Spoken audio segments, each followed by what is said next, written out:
이것도 이제 여기 오니까 가족이라 가족. 하나님께서 만든 기관이 두 개가 있는데 첫째는 가족이고 둘째는 교회입니다. 이건 직접 하나님께서 우리에게 만들어 주신 거거든요. 도청, 시청 이거는 사람이 만든 거고 하나님이 만든 게 아니고 감옥 이런 것도 사람이 만든 거죠. 이 가족과 교회는 하나님이 직접 만들어준 인간에게 주신 기관이기 때문에 얼마나 좋은 거예요. 이 가족이 되려면은 남자와 여자가 있어야 되게, 그죠? 남자를 하나님이 먼저 만들었어요. 근데 혼자 가만히 만들어 놓고 보니까 혼자 있는 건 보기가 좋지 않다 해서 남자를 잠들게 하고 옆구리를 빼가지고 갈비뼈를 빼서 뭡니까? 여자를 만들었단 말이죠. 이렇게. 그래서 이제 가족을 이렇게 출범을 시키는데 줄에는 하나님이 서셨단 말이에요. 할렐루야. 아멘. 축하객은 아무도 없었어요. 그냥 새, 짐승 이런 것들이 축하객. 저는 그래서 다른 건 몰라도 꼭 그 주례는 제가 기쁨으로 서줘요. 왜냐하면 하나님이 최초의 주례자니까. 주례는 하나님이 하는 건 다 좋은 거잖아요. 그죠? 하나님이 안 좋은 거 하실 리가 없잖아요. 그래서 굉장히 이게 중요하다. 목사로서 이렇게 말하면 조금은 좋은 말은 아니지만 먼저 나왔다고 해서 꼭 중요하고 늦게 나왔다고 해서 덜 중요하고 한 건 또 아니라고 할 수도 있겠지만 어쨌든 가정은 뭐보다 먼저 나왔다? 교회보다 먼저 나왔다. 그거는 그만큼 이게 좀 중요한 거 아니냐. 그래서 어떤 의미로 교회라고 하는 것이 가정을 돕기 위한 하나의 보선책으로 나온 게 아닌가. 다시 말하면 아담이 범죄하지 않았다면 뭐도 필요 없을 뻔했어요. 교회가 필요 없을 뻔했죠. 범죄한 뒤로 이 교회가 나왔죠. 그래서 어떤 의미로 이단이라는 게 왜 문제냐? 여러 가지 요인 가운데 하나가 가정을 파괴할 때 그 이단이 아주 굉장히 중요한 그 요소예요. 그러니까 정말 복음이 좋은 것은 파괴된 가정도 화합할 수 있기 때문에 교회가 좋은 거예요. 네. 그러니까 정말 여러분이 은혜를 받았다면 그 은혜 받은 생활을 어디서 나타내야 돼요? 가정에서. 네. 그러니까 제대로 된 은혜 받은 사람은 가정에. 나는 그래서 목사이기 때문에 너무 기도를 강조하고, 그런 것도 나쁜 건 아니지만 이게 부작용이 생길 때 그러면 안 된다. 새벽 예배도 이렇게 막 너무 오래 이렇게 많이 기도할 때 있어요. 이렇게 오래 많이 기도할 때 저는 어떤 때는 막 종 쳐서 이제 그만 가라고 하고 싶을 때가 있어요. 그냥 빨리 가 신랑 밥 해주라고. 그 하나님이 그렇게 얘기해 줄 것 같아. 막 기도하다 보면 됐다. 내가 너의 기도를 들었으니 이제 빨리 가서 신랑 밥 해주거나. 그 정상 아니요? 그게?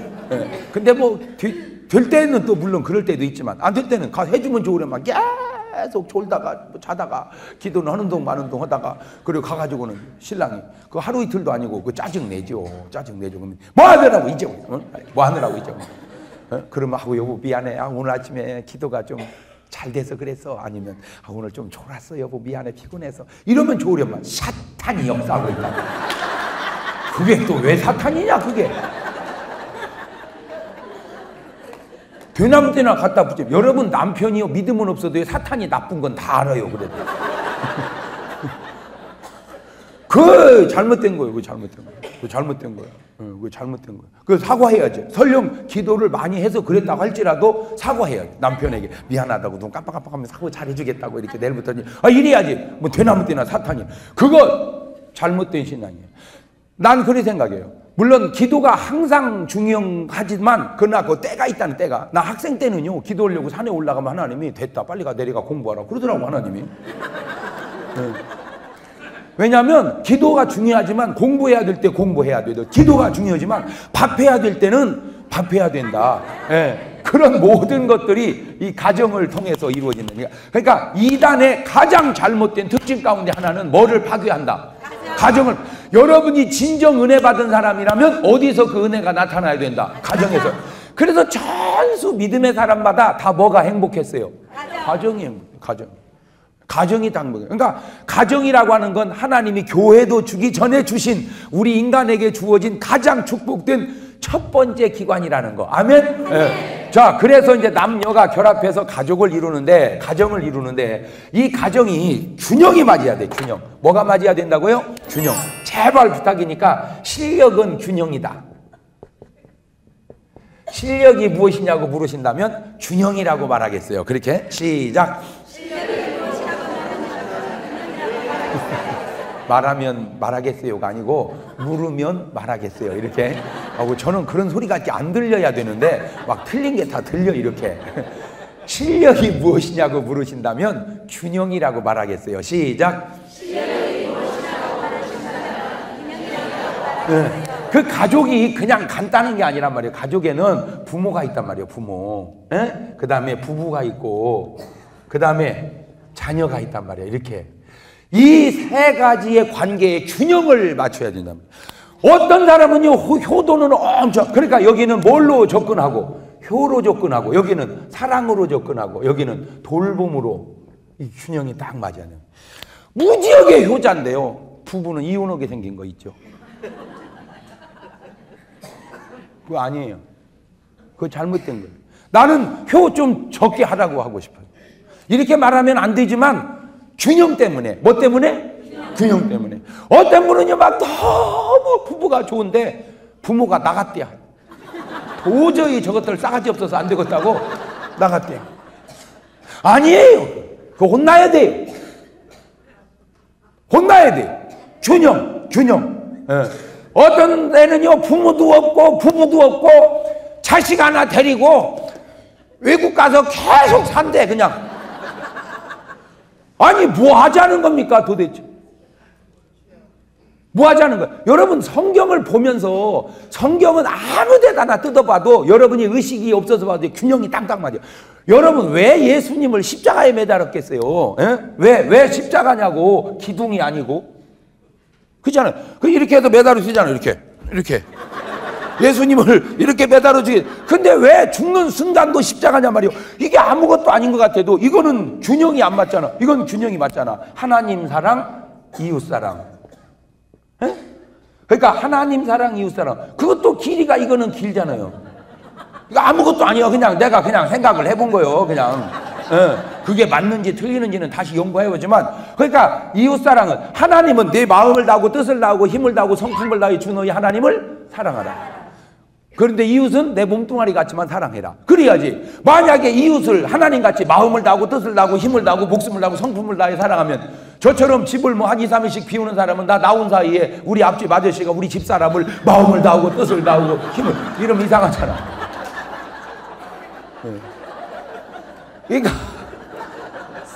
사랑에도 뭐가 맞아야 된다? 균형이. 그러니까 어떤 분은요 하나님하고는 너무 가까워요. 하나님하고는 너무 가까운데 사람한테는 버림받은 사람이 있어요. 그거 좋은 거 아닙니다.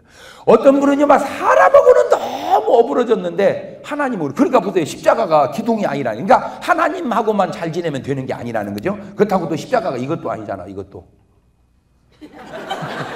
이웃하고는 막 엄청 사랑하는데 하나님은 조금 사랑해. 이게 십자가입니까? 이거 팽이지. 이거 팽이? 이거 아니잖아. 이거 아니에요. 이것도 아니에요. 이거예요. 보세요. 이거 아무것도 아닌데 다 성경은 이게 깨닫고 보면 모양 하나, 모습 하나까지도. 마가복음 9장 35절 보면 예수님께서 복음을 전할 때 성과 촌에 두루 다니시며, 그러니까 성은 어디요? 도시와 그 다음에 농촌, 농촌, 시골. 그러니까 예수님은 복음을 어디도 전하고 도시에도 전하고 어디도 전하고 시골도, 이렇게 도농 간에 복음을 같이 전해야지. 어떤 사람은 뭐 도시 선교만 하는 사람이 있고 어떤 사람은 농촌 선교만 하고 있어. 근데 그것도 참 감사한 거는 도시와 농촌을 균형을 맞춰서도 균형이 맞추지만 나눠서 해도 균형이 맞잖아. 알아듣나 모르겠네 이런 말을. 그러니까 제일 좋은 게 딸 낳고 아들 낳고요. 그거보다는 그래도 좀 못하지만 그래도 나은 게 아들 낳고 딸 낳고. 그것이 안 돼서 아들 그것도 괜찮아. 딸이가 또 있거든. 그러니까 그 참, 그러니까 제일 좋은 건 자체 균형이고, 그것이 안 될 때는 서로 균형. 원래 지금은요 군대가 서로 존경해 이렇게. 그래서 균형을 맞았어. 제가 군대에서 몇십 년 전에는요 서로 존경해서 균형을 맞춘 게 아니고 실컷 얻어맞고 때려먹고 나와서 균형이 맞았어 또. 그러니까 이렇게도 균형, 저렇게도 균형. 하여튼 뭐 성경은 아무데나 그런 것처럼 오늘 여러분의 인생도 그렇죠. 그래가지고는 하나님의 말씀을 가르치시고 그 다음에 전파하시고 그 다음에 고치시고 이렇게 다 균형. 가르치시고 전파하시고 이게 균형이 맞잖아요. 근데 어떤 교인은 맨날 앉아서 공부만 하고 있어. 어떤 교회는 계속 전도만 해요. 계속. 어떤 교회는 계속 또 고치기만 해요. 전부 잡아떼 놓고 안수만 하고 있어.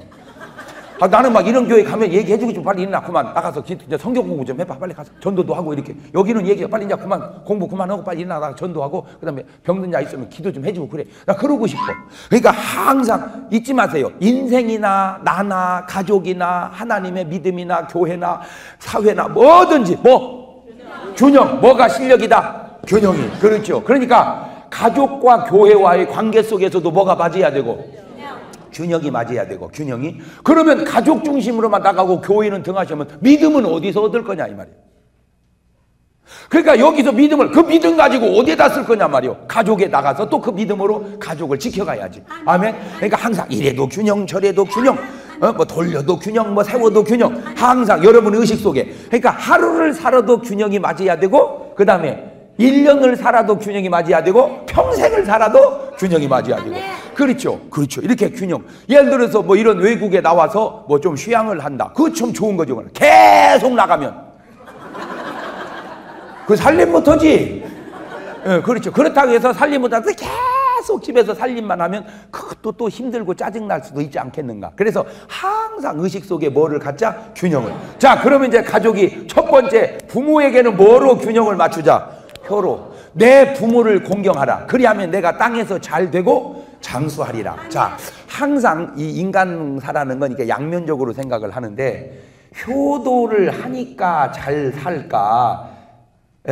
잘 사니까 효도를 할까? 이게 근데 지금 뭔 얘기를 효도를 하니까 장수를 한다. 그 말도 맞죠? 효도하니까 장수한다. 성경이잖아. 근데 내가 또 깨달은 건 효도를 해서 장수를 하는 것도 있지만 효도 속에 장수가 있어. 이게 참 중요합니다. 네가 예수를 잘 믿으면 내가 너를 축복하리라. 이러면이죠. 그죠? 네가 예수를 잘 믿으면 축복하리라. 그러니까 예수를 잘 믿었기 때문에 축복을 받는 것도 있지만 예수를 잘 믿는 삶 속에 축복이 들어있어. 그냥 그것이 아주 또 중요하더라고. 그러니까 믿음의 결과로 축복도 오지만 믿음 자체가 뭐를 안고 있다는 거예요. 축복이. 그러니까 부모의 가르침이 부모의 삶은 본받을 게 없을지라도 부모의 가르침만큼은 본받아야 좋다. 시작.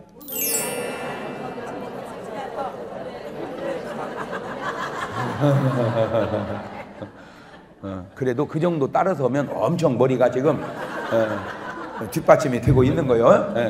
그러니까 부모의 삶을 보면 정말 본받을 수 없는 부모님들도 참 많습니다. 예를 들어서 뭐 아버지가 담배를 태우면서 아들한테 야, 너 이거 할 줄 아냐? 못 하는데 막 이거 얼마나 좋은 줄 아냐? 이거 또 배워 빨리. 이러는 부모는 거의 없죠. 본인은 못 끊어서 고민을 하더라도 너는 담배 피우지 마라. 애비가 후회하는 게 하나 있다면 이거 일찍 배운 거다. 그거죠. 그러니까 그분의 삶은 참 본받을 게 없을지라도 매일 도박하는 사람이 야, 이거 배워. 인생은 이재미다. 그러는 부모는 없죠. 그렇게 끊어야 된다 못 끊고 부인하고 맨날 싸우고 그러면서도 자식한테는 그렇게 안 가르치죠. 그러니까 부모의 삶은 본받을 게 없을지라도 부모의 가르침만큼은, 그러니까 그 가르침에 따르고 순종하는 사람을 뭐라 그래? 그걸 효자라고 그런다. 그래서 효자가 잘 되는 거예요. 아멘. 아멘. 효자로 살았기 때문에 잘 되기도 있지만 그 효자로 사는 삶 속에 축복이 들어있는 거예요. 아멘. 이거 참 중요한 말입니다. 그래서 천수 시대가 아무리 바뀌고 뒤집어져도 성경의 흐름 속에 어제나 오늘이나 동일하신 하나님 말씀 속에 믿음의 사람, 축복의 사람은 대다수가 다 뭐였다? 효자였었다는 거예요. 아멘. 그러니까 가족이 나와 부모와의 관계 속에서는 뭐로? 효로 나타나야 된다. 효로. 그때 이제 다시 설교도 균형이 맞아야 돼. 너무 일방적으로 설교를 하면요, 반발이 다 틀림없이. 여러분이 아마 설교를 들으면서 숱한 반발이 있었을 거예요. 목사님 뭐라고 강조하면 그 말이 맞는 것 알면서도 어거지 소리를 속에서 자꾸 하는 것이 있어. 틀림없이. 그게 왜 그러냐? 설교의 균형을 못 맞춰서 그렇거든요. 자, 그러면 자식은 부모에게 뭐 하라? 효도하라. 그러면 여기서는 내가 자식이지만 이리 가면 뭐요? 부모란 말이요. 그러면 자녀는 부모에게 효도하지만 부모는 자녀에게 뭐가 되느냐? 본이 돼야 된다. 이게 본. 본이 돼야 된다. 본. 뭐가 돼야 된다? 다시 물을게요. 부모에게. 당신의 삶은 자식이 안 배워도 당신의 가르침을 배우는 당신의 자식은 효자입니다. 훌륭해요. 당신은 좋은 자식을 두었어. 그러나 다시 당신에게 얘기할게요. 당신도 못 고치는 걸 자식이 고치겠어. 네? 50 먹은 아버지가 못 끊는 담배를 20살 먹은 아들이 끊겠냐고. 진정한 가르침이라는 건 말로 하지 말고 그래서 삶으로 하라는 거예요. 삶으로.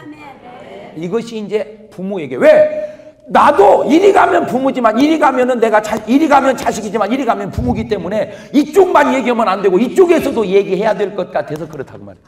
네, 뭔 말인지 알겠죠? 네. 그러니까 부모의 가르침만 주는 부모가 되지 말고 부모의 삶을 주는 부모가 되자. 네. 내가 아는 분 한 분이 조금 이렇게 공부를 썩 잘하지를 못했어요. 근데 공부 못하는 사람이 꼭 소망이 없는 건 아닌 건 딴 건 또 잘해요. 그 걱정할 거 없어요. 걱정할 거 없어요.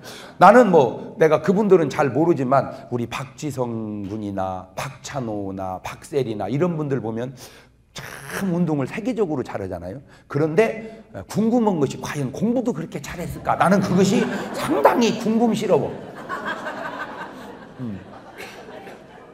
그래서 나는 안 물어봤지만 하여튼 궁금스럽다 그 말이요. 난 딴 뜻은 아니요.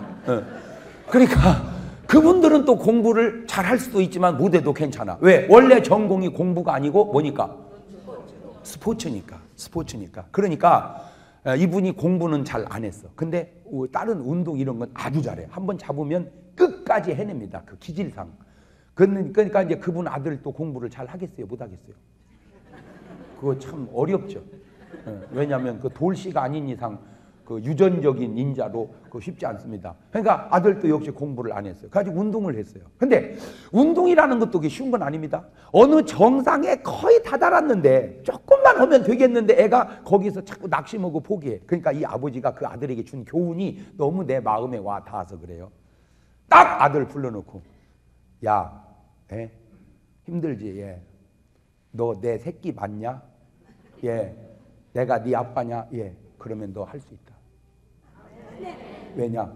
애비도 해냈다. 너 할 수 있다. 나는 그 교훈이 그렇게 마음에 와 닿더라고. 그렇게 가르쳐야 된다는 거야.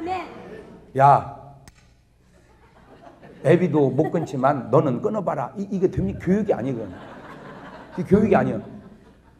너 내 새끼 맞냐? 예. 아빠 끊었다. 네가 내 새끼라면 끊어라. 이거 교육이라는 거야. 이게. 그러니까 말만 하지 말고 내가 못 내리는 결단을 자식이 어떻게 내리냐 말이야. 그러니까 나는 내가 그냥 여지껏 피워왔고 여지껏 해왔고 여지껏 살아왔기에 고치기 싫더라도 누구를 위해서라도. 예. 그러니까 좋은 부모가 되기 위해서라도 아니 그것은 도저히 힘들면 좋은 자식을 만들기 위해서라도. 그러니까 얘기는 나는 그냥 살아왔다 이 말이요. 이렇게. 예, 뭐 이제 내가 이 나이에 뭘 고치겠냐 말이요. 이제 이 나이 여지껏 못 고쳤는데 그래서 나만 생각하면 나는 그냥 살고 싶을지라도 나를 위해서는 그냥 그렇게 하고 싶을지라도 누구를 위해서? 그래서 고치자는 거지. 그래서 애비가 못 고치는 걸 자식이 어떻게 고치냐. 애비가 고치는 가능성이 자식에게도 나도 고칠 수 있다는 가능성을 심어주니까 나를 위해서 끊고 뭐 나를 위해서 고치고 하지 말고 자식을 위해서. 그러니까 자식은 부모에게 뭐로? 효로. 부모는 자식에게 뭐로? 본으로. 이게 본으로. 본으로. 자, 그 다음에 이제 부부는 남편은 참 이게 어려운 게 이게 훌륭한 사람하고 행편없는 사람하고 차이가 뭐냐면 훌륭한 사람은 남 얘기 속에서도 자기가 깨닫는데 행편없는 사람은 지 얘기도 남 보고 들으라고 그래. 이게 행편없는 이거 참 답답해. 이게. 아주 그게 답답해. 그러니까 부부가 같이 예배는 드리고 가면서 정말 오늘 목사님이 당신 얘기만 하더라. 이게 아주 전형적 분수래니까 이게 은혜로운 거야. 어쩌면 목사님이 오늘 그렇게 내 말씀만 하실까? 이게 좋은 건데, 당신 들으라고 하더라. 아까 예를 들어서 밥 안 해주는 거 내가 뭐라고 했잖아요. 그거는 믿음이 있는 여자니까 말을 그렇게 하지만 그 남자도 나 하고 싶은 말 많아. 내가 근데 당신한테 얘기 안 하는 건 당신 믿음이 없어서 그런 거야. 믿음 없는 당신 혼내봐야 괜히 그나마 교회 안 나올 것 같아서. 그러니까 그 수준 따라서 혼내는 거예요. 보세요. 당신 아내는 가서 무언 기도하겠어. 당신 위해서, 자식 위해서. 그렇게 좀 살살 해봐. 아멘을 좀. 아멘도 균형이 맞춰야지. 내가 지금 변호하고 있으니까 살살. 당신 아내가 새벽부터 나가서 당신 위해서, 당신 자식 위해서, 그 사업 위해서 그렇게 진급되라고 그 기도하거늘. 그러면 내가 좀 밥을 좀 아침을 좀 늦게 해줘도 여보 고생한다. 괜찮아. 내가 가서 그냥 우유하고 빵 하나 먹고 가지 뭐. 이렇게 해주면 좋으련만 그 어거지 소리 해대서 뭐니라고 밥도 안 해주고 여지껏 뭐하고 있냐. 제발 거기다 덧붙이는 얘기. 너 지금 목사 만나고 왔지 너. 그 김밥 옆구리 터지는 소리 좀 하지 마라. 제발 부탁이니까. 그 같은 말이라도 그 고생하잖아. 그러면 여보, 그럼 여자는 이렇게 말해야 되거든. 하고 여보 미안해. 오늘 기도를 하다 보니까 좀 아침이 늦었네. 하고 여보 미안해. 그러면 남편은 괜찮아 여보 괜찮아. 고맙다. 고맙다. 나 위해서 기도해 주니 참 고맙다. 이렇게 얘기하면요. 미안하다고 했으니까 알아서 다음날 할 거 아니요? 근데요 막 거기다 대고 너 목사님 설교 뭐 하대? 내가 비행기에서 똑바로 들었다 내가. 그거는 똑바로 들은 게 아니야. 그건 현상만 들었지 본질을 들은 게 아니다 너. 내가 똑바로 얘기해 줄게. 그런 아내가 딱하게 보이게끔 들어야 똑바로 들은 거다. 믿음이 없어서 내가 그냥 좋게 얘기해 준 거지. 그러면 또 부작용이 있어요. 이제 여자가 이렇게 얘기하면 진짜 어째 목사님 저렇게 설교의 균형을 잘 맞추나 몰라. 야, 늦더라도 여보 내가 뭐 때문에 늦는지 알았지? 그 짓거리 좀 하지 마라. 이제. 한번 미안하다면 됐지 왜 미안한 짓을 계속 하려고 그래. 응? 금방 좋은 것이 금방 부작용이요. 금방 좋은 것이 제발 부탁이니까 내 소리나 들어. 자 그러면 성경이 말하는 부부는 뭐냐? 항상 이렇게 교통을 해야 된단 말이에요. 여기도 교통을 하듯이 남편이여 아내를 위해서 죽어라. 그러니까 사랑이라는 건 죽는다 그 말이에요. 그냥 사랑이 아니라 죽어. 왜? 그리스도가 교회를 위하여 죽은 것처럼. 그러면 남편은 아내에게 어떻게 하느냐? 무조건 복종해라. 그러니까 아내는 남편에게 무조건 뭐하고? 복종하고. 남편은 아내를 위해서 죽어. 그런데 이제 이게 부작용이 뭐냐면 뭐라 대 목사님이 너 무조건 복종을 했잖아. 그리고 아이고 빨리 죽어 나를 위해서. 그러니까 자기가 들어야 될 소리는 안 듣고 왜 자꾸 상대편 들을 소리만 듣냐. 이게 안 되는 거. 이거 집안이 안 되는 거요. 이게 여기다가 이제 부자간에도 이렇게 나오는데 부자간에도 부모는 자식을 돌봄으로, 자식은 부모를 또 공경함으로 이렇게 공경함으로 이렇게 이제 나타나야 되는데 이게 부모가 자식을 보니까 이놈이 아주 형편없어. 아주 그냥 혼내다가 이제 역사적 사실을 들어서 야 이놈아 제발 공부 좀 해라 이놈아. 링컨은 이놈아 네 나이 때 독하게 가지고 대통령 됐어. 자식아 공부 좀 해라. 그랬네. 그럼 아버지 알았습니다. 열심히 해보겠습니다. 이러면 얼마나 좋겠냐. 아버지는 제발 그런 소리 좀 하지 마세요. 링컨은요 아버지 나이 때 대통령 했어요.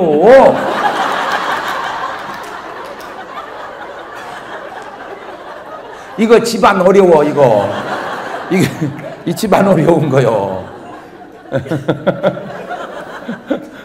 부부도 그러니까 항상 관계 속에서. 그래 내가 항상 이게 줄을 두 개씩 긋잖아요. 예. 그래서 뭐 제가 꼭 맞는 건 아니에요. 이렇게 말하는 꼭 맞다고 하면 나도 벌써 균형을 잃은 거기 때문에. 왜냐하면 꼭 맞는 건 예수님 외에는 없거든요. 그러니까 꼭 맞다고 하면 누구든지 맞다는 그 자체가 균형을 잃어버린 거예요. 그러니까 내가 꼭 맞는 건 아닌데 그렇다고 또 꼭 틀린 것도 아니거든. 그게 균형이라 이 말이에요. 그것도 그게 균형이야. 저는 비교적 이렇게 항상 양면으로, 나는 시어머니만 위한 설교하지 않습니다.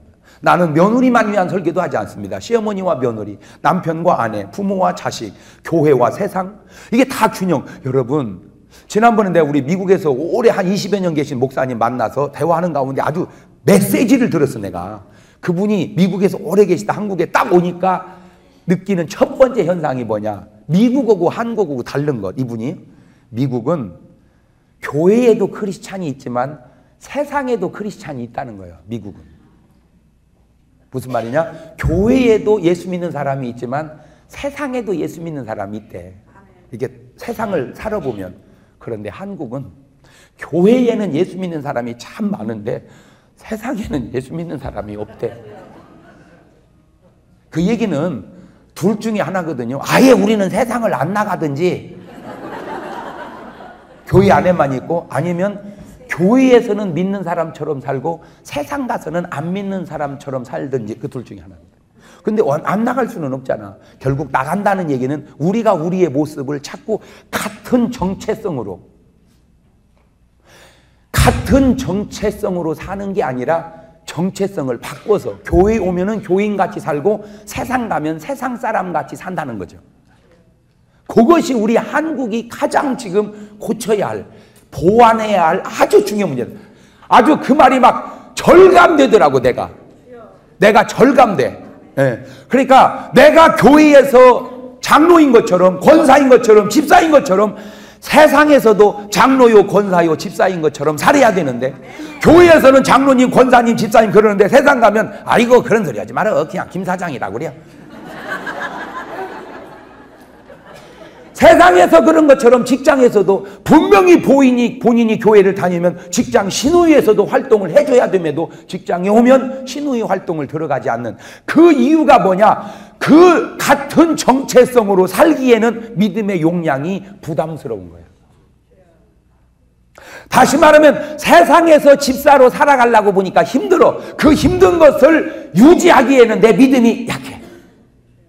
알아듣습니까? 네, 알아듣습니까? 그러니까 예를 들어서 군인이 전쟁을 나가려면 배낭을 짊어지고 뛰어야 되는데, 배낭을 짊어지고 뛰다 보니까 힘들으니까 상관이 안 보면 내려놓고 뛰는 것처럼. 근데 내려놓고 뛰는 건 좋은데 편해서, 그런데 싸울 수가 없지 않냐 이거죠. 그러니까 다시 말하면 세상이 자꾸 마귀란 놈이 세상을 정복해가는 이유가 뭔가, 자기들을 대항해 싸울 크리스찬이 없는 거야. 이 사람들은 다 어디가 들어가 있고 교회에 들어가 있고. 정확한 얘기예요. 정확한 얘기. 그래서 그 양면 균형. 오늘 여러분에게 내려진 숙제는 내가 교회에서도 크리스찬인 것처럼 어디서도, 또 어디서도, 가정에서도, 바로 그 얘기입니다. 심지어는 어떤 목사님 설교하면은 사모님이 이불 갖고 강단으로 올라온대잖아. 여기서 살자고. 여기서 왜 여기서는 그렇게 천사 같은데 집에만 오면 그렇게 호랑이 같으냐고. 여기서 살자고 말이요. 강단에서 방 하나 들여서 여기서 살아야지 내가 살겠다고. 그러니까 우리의 믿음이 뭐가 지금 계속 안 맞는 거요? 균형이. 자, 그 가운데 이쪽도 떨어져 나가는데 가장 시간을 많이 보내는 게 어디요? 여기 부부잖아요. 그래서 정말 가정은 부부 중심으로 가는 것이 그래도 가장 이게 좀 이 부부가 성공적인 부부가 돼야 된다. 그러려면 남편은 아내를 뭐 하자? 사랑하자. 뭐 하기까지? 죽기까지. 저는 그 항상 그런 생각 속에서 이렇게 살았어. 내가 나 참 좋은 남편이다. 그런 생각 속에서 이렇게 항상 내가 돌아봐도 나 같은 신랑도 흔치 않더라고. 내가 이렇게 다녀봐도. 그거는 주관적이 아니라 아주 객관적으로도 이제. 그런데 내가 좋은 신랑이라고 생각하는 것만큼 우리 집사람은 좋은 신랑이라고 생각을 안 하고 산다는 거죠.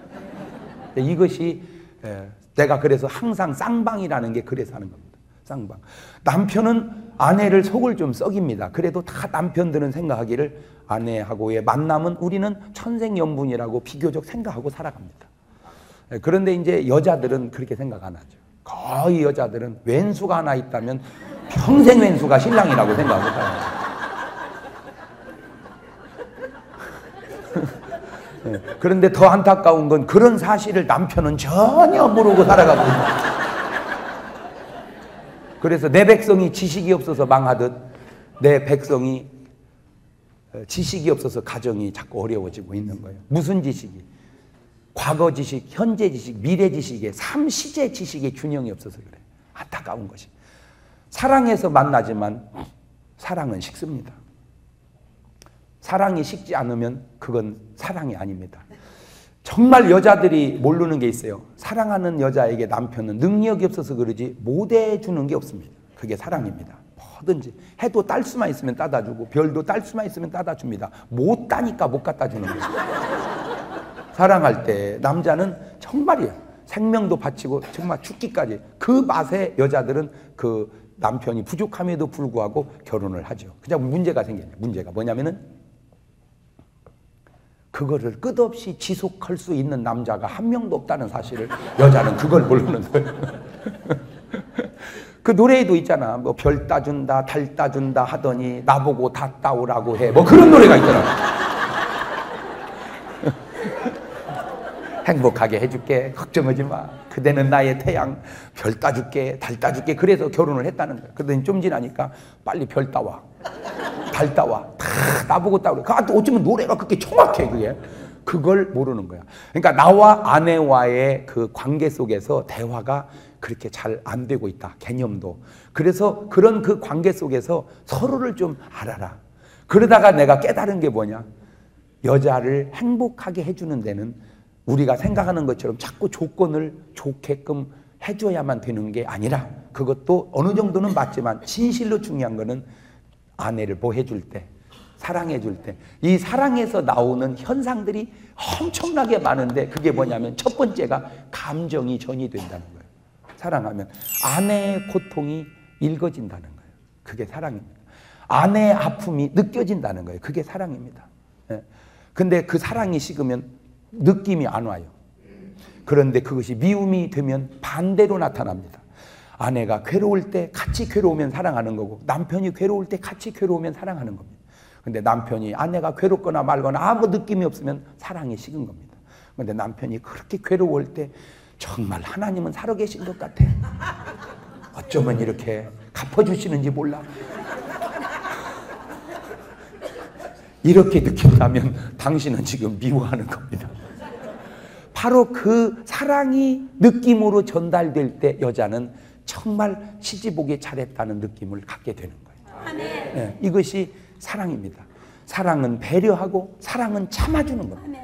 아주 어쩌면 고린도전서 13장에 사랑이 그렇게 완벽하게 설명해주고 있는지 몰라요. 사랑은 무례하지도 않고 벌써 부부간에 욕한다 사랑이 없는 겁니다. 사랑하면 무례하지 않아요. 두드려 팬다 사랑이 없는 겁니다. 사랑하면 그렇게 할 수 없어요. 예가 있어요. 사랑은 참지를 못했다 죄송한 얘기인데 사랑이 없는 겁니다. 사랑은 한없이 참는 겁니다. 한없이. 그게 사랑입니다.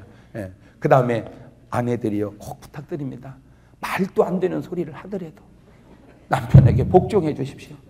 왜냐 남자란 동물은 한두 번이 아니라 상당히 시행착오를 겪어서 본인이 당신 말 들어야 되겠다는 사실을 깨달을 때까지는 여자가 쏘가주고 믿어주고 하는 그래 지혜로운 남편을 얻음과 어리석은 남편을 얻음의 차이가 뭐냐 그것을 빨리 깨닫는 것이 지혜로운 남편이요 상당히 오래 갔다 깨닫는 것이 어리석은 남편이라 그때까지 지혜로운 남편 만났다 하면 덜 고생하는 것이고 어리석은 남편 만났다면 더 고생할 터이니 그래도 여자가 할 건 깨닫는 동안에 뭐 해줘야 된다? 복종해 주세요. 그저 말도 안 되는 짓을 해도 복종해 주세요. 그러면 본인이 느낍니다. 그러면 한두 번 해보고 또 두세 번 해보다가 안 되겠다. 당신 어떻게 하면 좋을까? 자꾸 이제 그때 물어봅니다. 그때 여자가 얘기를 내놓으면 들어가는 것은 자연스럽지만 아이고 알지도 모르는 소리 하고 있어요. 못 산답니다. 그러면 여러분 이 굉장히 성공한 사람들이 갖고 가끔 이렇게 이제 술 먹는 사람들은 그 직업 여성을 상대하거든요. 그런데 놀라운 사실은 상대하는 그 직업 여성이 그렇게 잘나지 않았다는 겁니다. 이게 어떤 내가 책에서 읽었어요. 그러니까 이제 이분이 운전하시는 분인데 자기 뒤에 이제 딱 타는 거 보면 벌써 알잖아. 운전을 하도 오래 하면 부부냐, 애인이냐, 뭐냐 이렇게 딱 알잖아. 이렇게 하는 집 보면. 근데 아주 미인을 데리고 오는 분은 이제 직업 여성이고 그 평범한데 그렇게 한다는 거 왜 그런가 봤더니 도대체 왜 저런 여자한테 그러니까 딱 이유가 하나 있는데 편함 때문에. 뭐 때문에? 편함. 잘생긴 것도 아닌데 무슨 특별한 매력이 있는 것도 아닌데 편하다는 거예요. 아, 사람은 뭐를 원한다? 편함을. 그런데 남편은 아내가 편안해야 되는데 무서워. 성공한 사람도 무서워. 부하를 수천 명을 다 거기서 휘어잡아 막 잘랐다 붙였다 하는데 그게 하나 딱 안 되는 사람이 있는데 아내요. 전부가 사장님 그러는데 나가! 그 날카로운 음성에 오금이 저려. 그래서 자기를 지켜가긴도 하지만 때로 한편에 편안함을 추구한다는 거죠. 그래서 꼭 여자는 내가 여수 같아야 된다는 사실을 갈수록 내가 깨달아지는 건 여수가 그거 못된 거거든. 그런데 여수의 장점은 변신을 잘한다는 거예요. 캥 하고 변하고 캥 하고 변하고 이렇게 한 번씩 캥걸 때마다 자꾸 그렇게 변할 가치가 없는 남편일지라도 그렇게 이미 내가 짝을 맺어서 부부가 되어 가정을 이룬 이상 내가 그렇게 변해서 때로는 엄마같이 때로는 친구같이 때로는 애인같이 때로는 직업여성같이 거의 힘든 부부가 있다면 그게 누구냐? 일편단심 민들레야. 사랑을 일편단심 민들레 하는 건 좋지만 라이프 스타일을 일편단심 민들레야. 아 여보 당신은 좀 파마 좀 해봐. 나는요 옛날부터 지금까지 생머리예요. 물론 그것을 남편이 원하면 괜찮지만 좀 바꾸기를 원하면 좀 볶았다가 폈다가 막 또 남편이 제발 그 요란 떨기를 원치 않으면 좀 놔두지 막 남편은 좀 쓸데없이 좀 하지 말아야 막 뒤지러 고받다가 막 내장산 단풍을 들게 했다가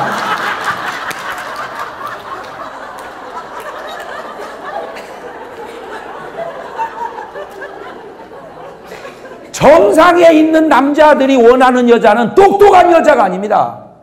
왜? 안 똑똑해도 이미 정상에 올랐어요. 정상에 오른 남자는 어떤 여자는? 편안한 여자. 근데 아내는 이미 편안해지기도 싫어 자기도. 이제 그것이 문제거든. 내가 무언데 당신을 편하게 말 나도 좀 편을 튀어. 이제 그런 걸 바람이라 그러는.